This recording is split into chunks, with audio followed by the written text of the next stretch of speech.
은혜의 동산 1조 김남수입니다.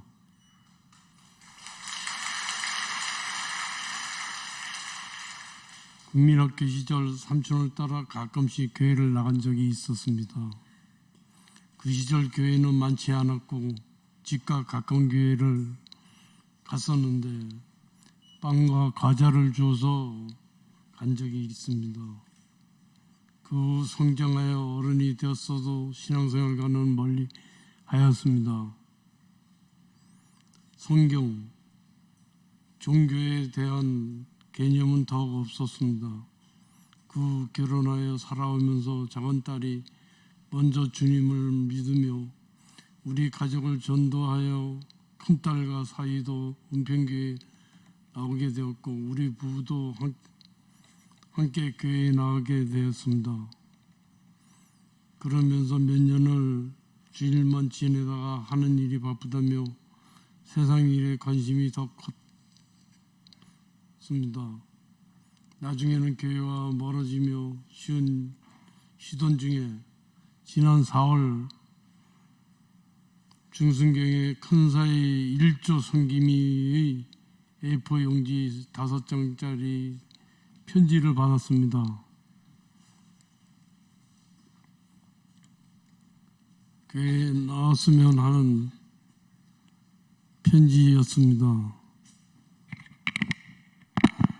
신앙생활이 어떠한지 그때까지도 마음이 열리지 않아서 하나님을 섬기겠다는 의지가 없어서인지 사회의 편지를 본문자로 조금 더 생각해보자고 보냈습니다. 그런 며칠 후에 있었던 일을 처에게 알려주니 이 기회에 사회를 위해서라도 교회에 나가는 것이 어떠냐고 하여 속으로 약간의 갈등이 되었습니다. 찬송과 성경 말씀도 귀에 들리지도 않고 부족한 점도 많았습니다. 며칠 후 교회에 나갈 결심을 하였는데는 집에서 대단히 환영을 받았습니다. 예전에 피우던 담배는 일찍이 끊었지만 술도 마시고 있었기 때문에 이 기회에 술도 끊어야 했다는 생각이었고 그러던 중 가족이 느닷없이 은혜의 동산 7기에 등록하였다고 알려왔습니다. 순간 당황하고 염려하는 마음에 앞섰지만 4월 30일부터 시작되는 은혜의 동산에 기대되는 마음으로 교회에 가는데 본관 앞에 들어서니 분위기가 이상하였답니다.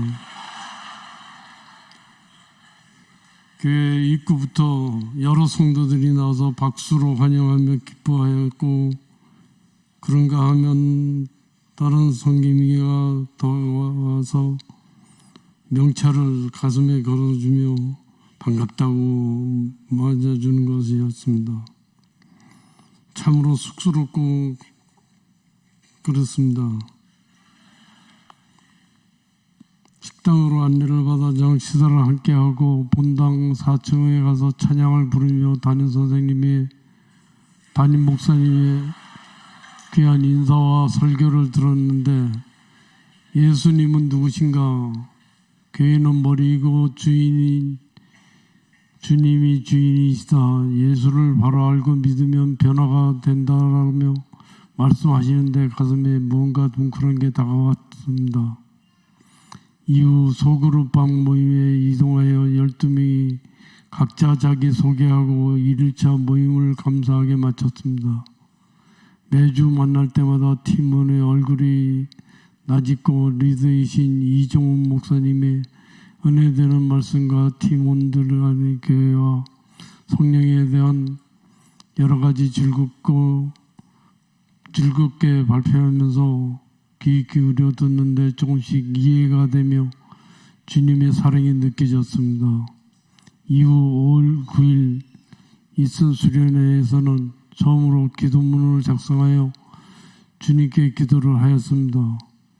이후 예찬식 때에는 나도 모르게 눈물이 나왔고 내가 왜 이러나 생각하지 생각해도 내 의지대로 되는 것이 아니었습니다. 그때는 애찬식을 목사님과 팀원 사위인 성김이 딸과 같이 손을 잡고 합심하여 기도하는데 뜨거운 가슴에 마음에 벅차 감동의 순간이었습니다.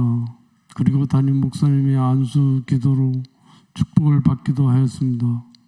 수련회를 다녀와서 은혜 받음에 새로운 힘이 생겨 기분은 최상의 상태이다. 같은 조언인 박성규 목사님의 인도로 행복대학을 알게 되었으며 합창부에 등록하여 열심으로 행복대학에 다니며 주님의 은혜를 배 이상 받고 있습니다. 앞으로도 주님을 열심히 섬기며 생활에 배워야겠다고 마음속으로 한 번 더 다짐을 해봅니다. 이상입니다.